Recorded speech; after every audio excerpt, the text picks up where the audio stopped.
Most of these dogs are very strong. They will rip flesh, and some have strong enough mouths that they can break bones. This military working dog in training is practicing controlled aggression. In a matter of months, they'll be ready to be deployed to one of the many U.S. military bases across the globe. But before they were powerful enough to bring down a full-grown human, they all started here, at Lackland Air Force Base in San Antonio, Texas.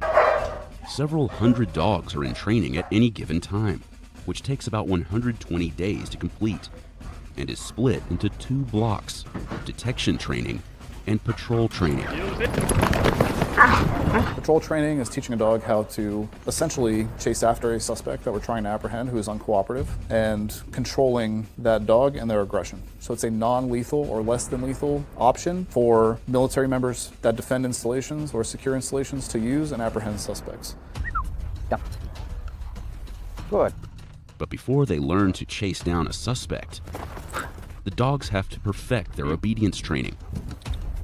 Good. Yes. We want to have a good foundation in obedience because those commanded positions, the sits and the downs, they need to have those proficient before we can start asking for this in a higher level of stimulus. So if I were to just tell her, sit, she's not there yet. Sit, and I give her that, she's able to do it.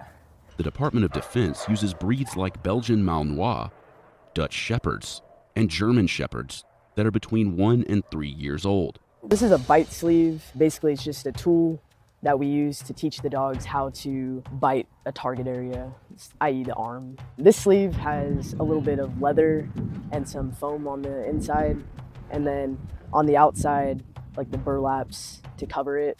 So these ones provide a lot of protection. Isaac, out! Sit! The dogs are also trained to stand down from an attack if they're called off by their handler. Good, stay.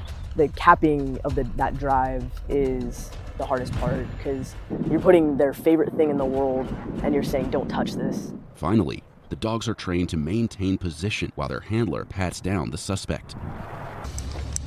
Clear the field! Find him. Patrol training also includes scouting exercises, where dogs are taught to search for a suspect, both in a building and in the woods. What you got, mama? The way that odor works is if he's the source right there, the way the scent will come out is kind of like a giant cone. So you'll start to see the dogs bracket get big to smaller to smaller to smaller to smaller. Then she gets, boom, source. And from there, it's on us to say, hey, you found him, give that challenge, and also give the suspect the last chance to give up, per se. If not, we send the dog in. Clear the field! Come out, my dog! Get him. The dog's ability to search for and locate a scent out in the field is honed during the first block of their training, which is focused on detection. Using training aids filled with trace elements of explosive materials or narcotics, the dogs are trained to detect an array of odors. Trainers utilize classical conditioning to hone each dog's natural detection capabilities. The dogs we observed were between 1 and 2 years old. It's all about pairing an odor with a reward system. So the dog relates this reward with that odor. And of course, to do that, the dog has to have value for the reward. So no matter what, if it thinks I'm hiding that ball, it's going to search and search and search until it finds that ball. And it's just pairing of the odor on top of that.